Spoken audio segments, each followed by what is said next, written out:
कौन ही अज महाराज के पुत्र राजा दशरथ जी महाराज हैं, जो अयोध्या के सिंहासन पर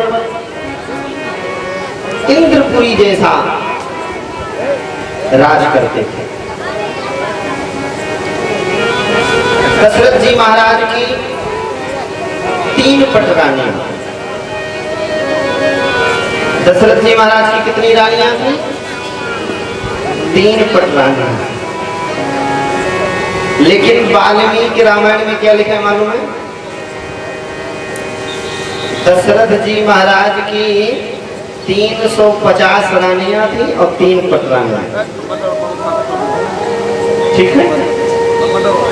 पद्म पुराण के अनुसार दशरथ जी महाराज की 700 रानियां थी और 3 पटरानियां।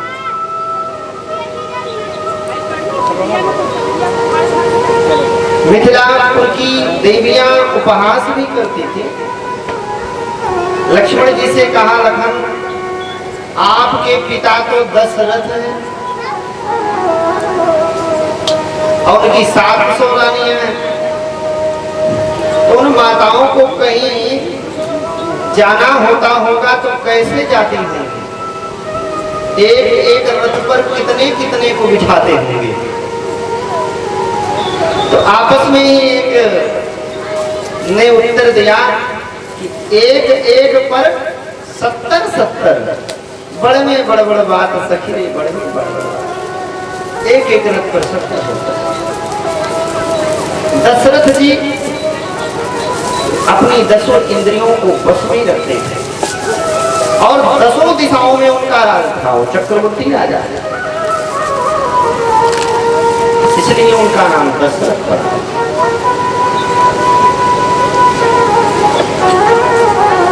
तो मिथिलापुर की वासियां लक्ष्मण जी से भाष्य परिहास में ये कहा, इससे भी सिद्ध होता है कि 700 रानियां। दशरथ जी महाराज की जो उम्र है वो 1 लाख वर्ष। कितना है?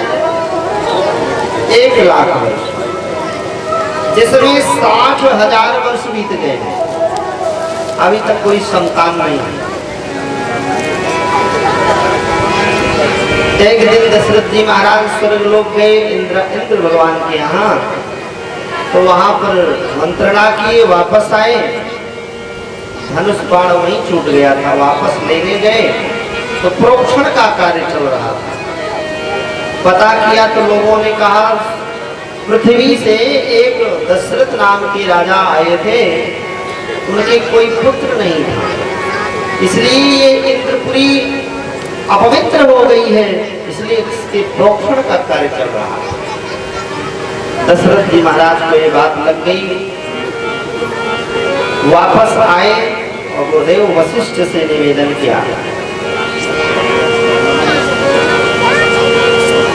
कि गुरुदेव आप पुत्र का अनिष्टि यज्ञ करो, पुत्र जिससे मुझे प्राप्त हो।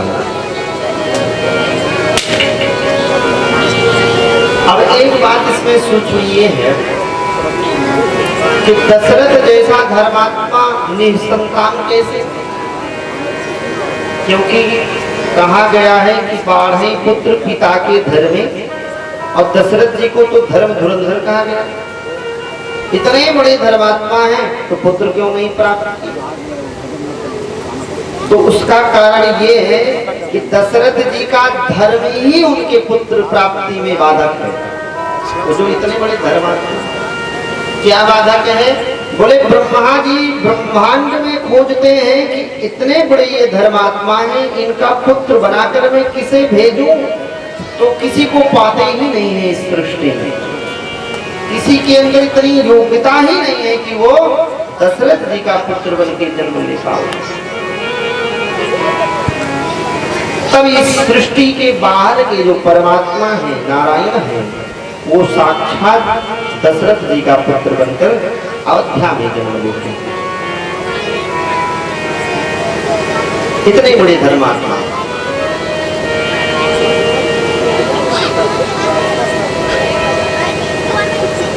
वशिष्ठ जी से कहते हैं कि एक बार भूपति मन माही, एक बार भूपति मन माही, भई गदानी मोरे सुख नाही, भई गदानी सुख नाही, भई गदानी मोरे सुख नाही, भई गदानी मोरे सुख नाही।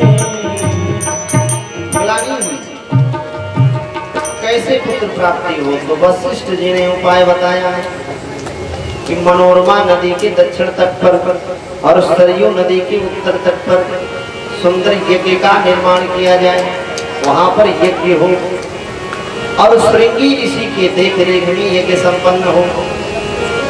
दशरथ जी ने कहा अवश्य गुरुदेव, लेकिन आप विधि विधान से यज्ञ संपन्न करना।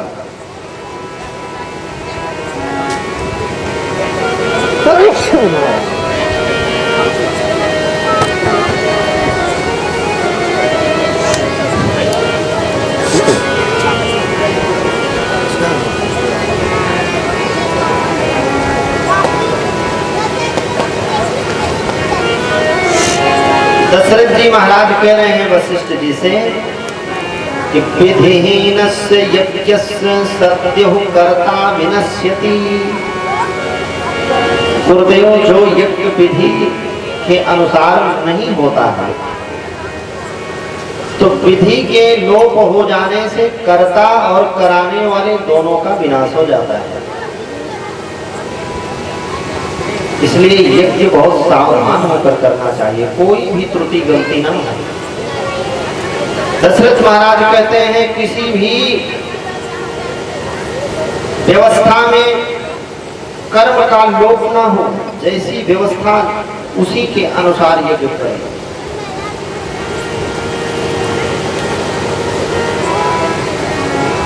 एक मंत्र भी गलत ना हो, क्योंकि गलत आहुति पड़ने से गलत परिणाम हो जाता है। एक बार त्वष्टा महर्षि यज्ञ कर रहे थे। त्वष्टा महर्षि के पुत्र थे विश्वरूप, जो देवताओं के गुरु हुए थे बाद में। तो इंद्र ने उनका हत्या कर दिया था। तो त्वष्टा महर्षि इंद्र से बदला लेने के लिए यज्ञ कर रहे थे कि मैं इस यज्ञ से ऐसे पुत्र को प्राप्त करूंगा जो इंद्र का वध करे। लेकिन एक मंत्र गलत हो गया, उसके परिणाम से इंद्र को मारने वाला नहीं, इंद्र के हाथों मरने वाला व्यक्ति वृत्तासुर उत्पन्न हो गया।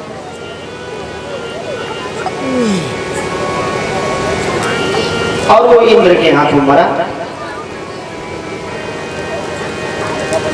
राम जी के ही वंश में एक राजा थे योनाश, जो यज्ञ कर रहे थे पुत्र प्राप्ति के लिए।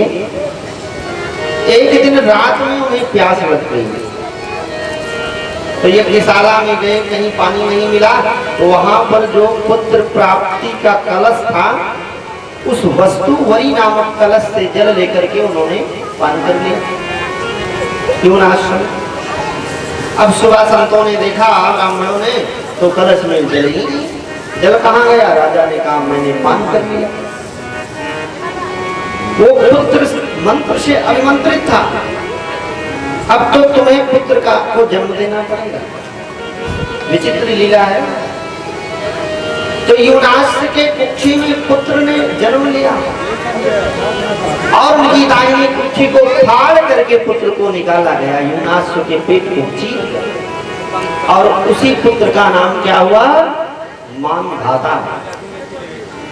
जन्म लेते ही बच्चा रोने लगा, तो इंद्र भगवान प्रकट होकर के अपनी तर्जनी उंगली को बच्चे के मुख में डाल दिया। माम धाष्यति, इसी से मानधाता नाम पड़ा। कहने का मतलब बड़े सुंदर ढंग से यहाँ पर पूजन पाठ चल रहा है विधि विधान के अनुसार। और विधि विधान करने में टाइम लगता है, समय लगता है, समय देना पड़ता है, योग्य आचार्यों को ढूंढना पड़ता है जो पूजा पाठ ठीक से करा सके। नहीं तो आजकल लोग कहते हैं पंडित जी को कर दिया, वो जैसे कराएंगे वो भोगेंगे। ऐसा नहीं है, आपका भी धर्म है। जिस ब्राह्मण को आप बुलाएं उसकी योग्यता के बारे में तो जाने, वो किस गोत्र का है, कौन सा ब्राह्मण है, कहाँ पठन पाठन किया है, किस गुरु का शिष्य है, कम से कम जानना चाहिए। लेकिन आजकल जजमानों की भी पंडित जी जैसे करेंगे वैसे तुम्हें।